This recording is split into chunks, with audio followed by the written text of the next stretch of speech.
মেনে চলে তাদের একটা দলিল, তারা দলিল পেশ করে। কি পেশ করে? উলিল আমরি মিনকুম। কোরআন আর হাদিস বাদ দেওয়ার পরে পরে কি করতে হবে? উলিল আমরি মিনকুম, নেতাদের আনুগত্য করতে হবে।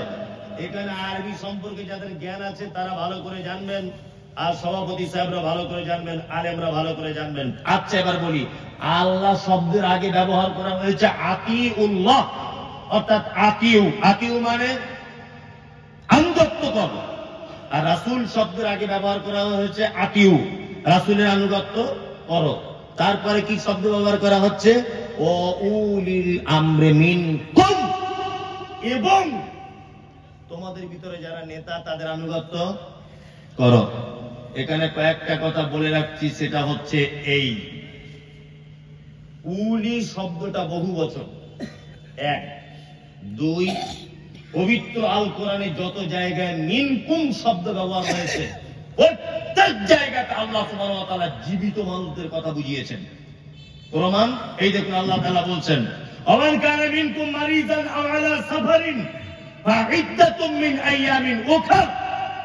আল্লাহ বলছেন, রমজানের ভিতরে যদি তোমাদের ভিতরে কেউ অসুখে পড়ে যায়, কেউ যদি সফর অবস্থায় থাকে, তাহলে অন্য দিন গণনা করে পূরণ করে দিবে। অন্য দিনে এই দিনটার গণনা কি করবে?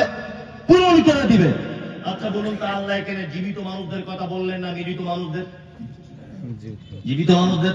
মিনকুম, তোমাদের ভিতরে রমজান মাসে যদি কেউ অসুখে পড়ে, যদি কেউ এখান থেকে কলকাতা যায়, এখান থেকে যদি কেউ দিল্লি বোম্বাই সফর যদি করে, তাহলে সে কি করবে? এই দিন রোজা নষ্ট করে দিয়ে অন্য দিন কি করবে? পূরণ করে দিবে। তাহলে আল্লাহ এই আয়াতটা জীবিত মানুষদের ব্যাপারে বললেন না মৃত মানুষদের? জীবিত মানুষদের। তার মানে আল্লাহ তাআলা বলছেন মিনকুম, উলিল আমরি মিনকুম, তোমাদের ভিতরে যারা উপস্থিত নেতা রয়েছে তাদের আনুগত্য করো। এক। আর দ্বিতীয় কথা হচ্ছে, উলি শব্দ যখন বহু বচন, তার মানে এখানে একক কোন নেতার আনুগত্য করা যাবে না, নেতা অনেকজন হতে পারে। কি বললাম বুঝলেন?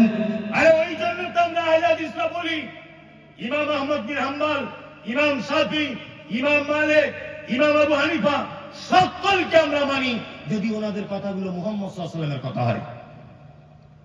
কি বলছি বুঝতে পারছেন? আর ও বলছে আমি ইমাম শাফিকে মানি না। তুমি কোন মাযহাবের? বলছে আমি আবু হানিফা ছাড়া কিছু বুঝি না। ওর এটা যদি উক্তি হয় আবু হানিফা ছাড়া কিছু বুঝি না, তাহলে আমি তো বলবো ও হুজুর কোরআনের এই আয়াতকে অমান্য করলো, এটা প্রমাণ হবে। আল্লাহু আকবার। ইমাম আবু হানিফা রাহিমাহুল্লাহ বেঁচে আছেন না মারা গেছেন? মারা গেছেন।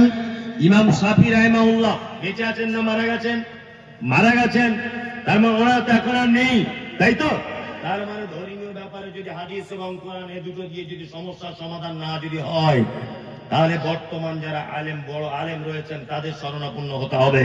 যদি তাদের কাছেও সমস্যার সমাধান না হয়, আল্লাহ বলেন ফাইন তানাযাতুম ফি শাইইন ফারুদ্দুহু ইলাল্লাহি ওয়া রাসূল, তাহলে তোমরা আল্লাহ এবং তার রাসূলের দিকে প্রত্যাবর্তন করো, এটাই তোমাদের জন্য কল্যাণ।